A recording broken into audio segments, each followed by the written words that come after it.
Hey y'all, welcome back to my channel, or welcome if you're new. I'm Amanda, and in today's video we are testing out 3 Pinterest recipes. Now, I've tried some Pinterest recipes out in the past and some of them didn't turn out very well. So let's find out if these recipes are going to be good or if they're going to be bad. Let's get into it. So this first recipe that we are going to be making is called Easy Taco Casserole.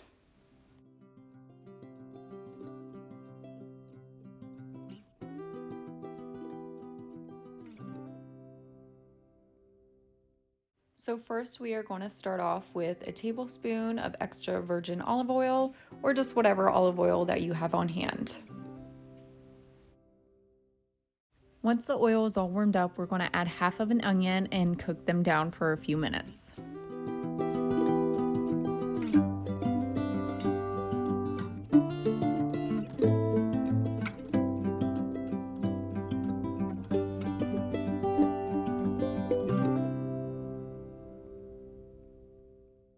Now that the onions are sauteed, we are going to add 2 cloves of minced garlic, and then we are going to let it perfuminate, I think is the word, for a couple minutes, or I think it's just a minute, and then we are going to add a pound of ground beef.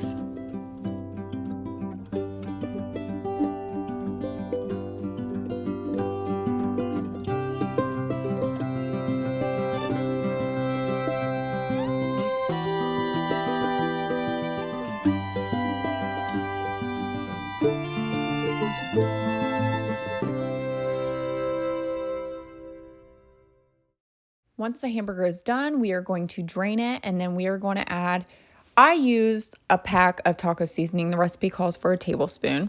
And then you'll add 1 15.5-ounce can of black beans, rinsed and drained. And then we added 1 can of corn, which the recipe calls for a cup of corn.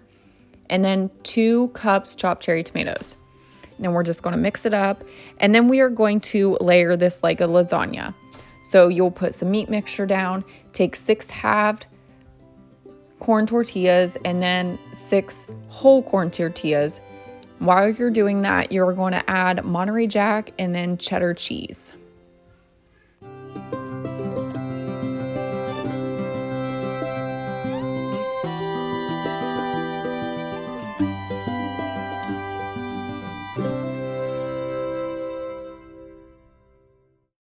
Once you're done layering everything, you are going to add 1 cup crushed corn chips.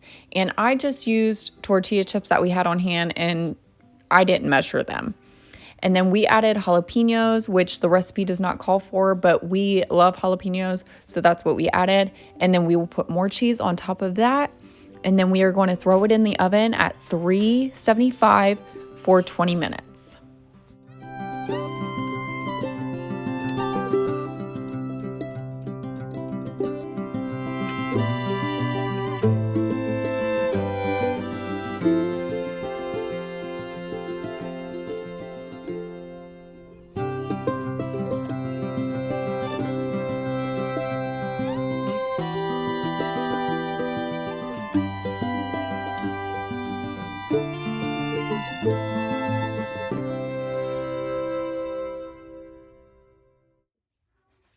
Okay, now let's talk about this recipe. So this recipe had a video to it, and it actually had how to make everything. Now, we started off by actually reading the directions and everything like that, but it doesn't add up with the video in some parts, so we ended up switching and watching the video. But again, the video doesn't actually tell you how much of something that you need. So granted, this turned out pretty good. It's just the video and the recipe of it doesn't add up. So you kind of got to wing it. But I think next time, honestly, I think Tyler and I talked about it, and we would give this about maybe like a 6 or a 7 out of 10. And because the thought of it is good, but see, I didn't think it was as taco-y flavored as I was hoping it would be, with adding a whole package of taco seasoning, since it only called for 1 tablespoon of it. And I think next time we will use actual tortilla flour shells than the corn tortilla shells. And we will use maybe Rotel tomatoes instead of the cherry tomatoes. And then we always buy like a huge bag of the Fiesta cheese blend from Walmart. So we would probably just use that too because it has like that taco-y flavor in it as well. But other than that, it was okay. Like I said, the flavor wasn't as strong as I was hoping it would be, but I definitely want to make it again and try and make it more of our own flavor and see how that works. For our second recipe we will be making, it is called sheet pan chicken fajitas.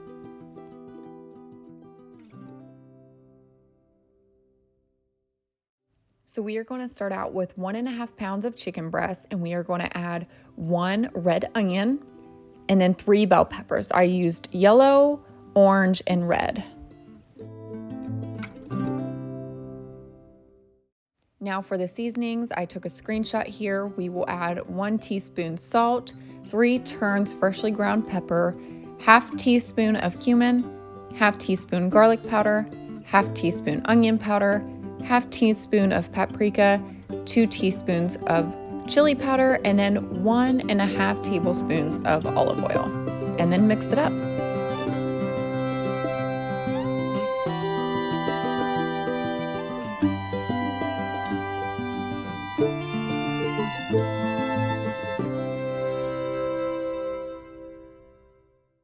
After everything is all mixed up, we're going to take it over and put it on a pan that I've sprayed and put everything on there. I'm going to try and move the chicken around so it's at least touching the pan. And then we are going to bake this at 425 for 20 minutes. While that is baking, I'm going to get some tin foil and put 6 tortilla shells in it, and I will throw those in the oven once the food is almost done. But after 20 minutes, it says to turn on the broiler and cook it for 2 minutes, and that's when I add the tortilla shells. I must say that the tortilla shells were not warm enough, but I did throw them back in the oven for a couple more minutes.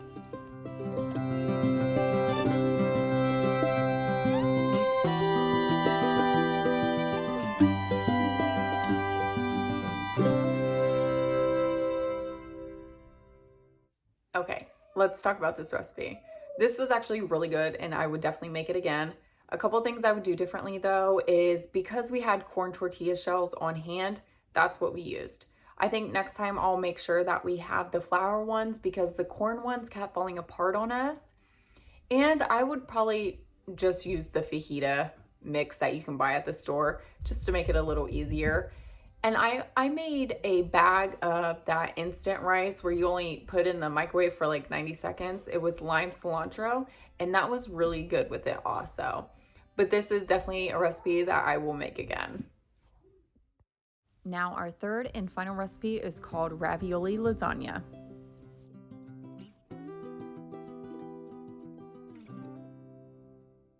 So first we are going to start off with 1 pound of ground beef.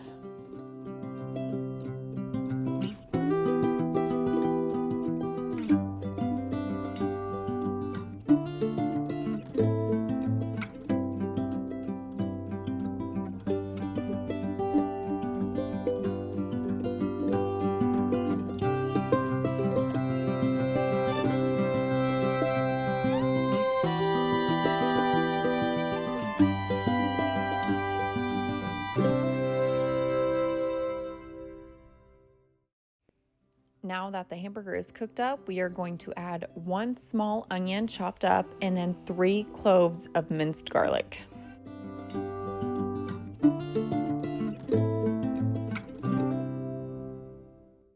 Now that the hamburger is done, we are going to drain it and then add 1 24-ounce jar of marinara sauce. Now for the ricotta mixture, it calls for 2 cups of ricotta cheese, 1/2 teaspoon of onion powder, 1/4 cup Parmesan cheese, 1/4 cup parsley, and then 1 egg.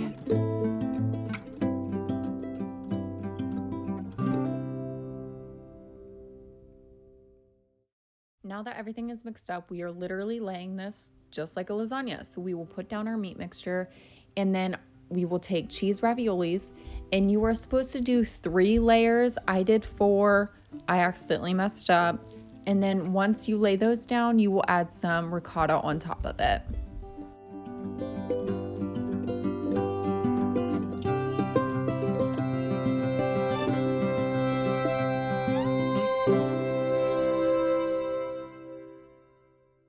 Now that everything is layered up, we are going to top it with some mozzarella cheese. It calls for 2 cups, but I just added as much as I wanted to on there.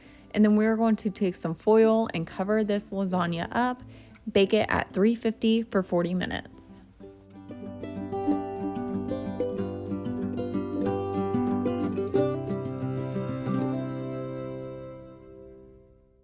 So once that has cooked for the 40 minutes, we're going to take it out, uncover it, and then put it back in the oven for another 10 minutes.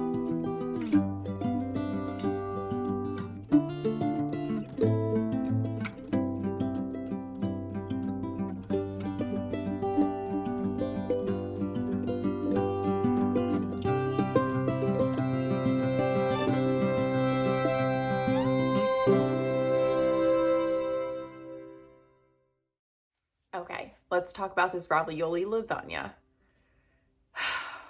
It was so good. I took a bite of it and I was like, yes, delicious. So if you make any of these recipes, I suggest you make this ravioli lasagna. So good. And as you've seen, I did make garlic bread to go on the side of it, but I will say the recipe calls for some garlic powder. And again, this is another one where the video to it did not match up with the actual directions to it. So I was actually watching the video of it, since the chicken fajita one and the taco one, it seemed like the video was more accurate than the directions were. I got more information from the video, surprisingly, but the video did not even show garlic powder. But if you go back into the directions, it tells you you're supposed to put it in the ricotta. I didn't know that. I just threw it in with the meat mixture, but it still turned out delicious. So again, if you make any 3 of these, make this ravioli lasagna. You will not be disappointed. But I hope you guys enjoyed this video. I definitely enjoyed making it, and I am going to make more of them. So hopefully you give this a thumbs up. Let me know what you think about it, and I will see you in my next one. Bye, guys.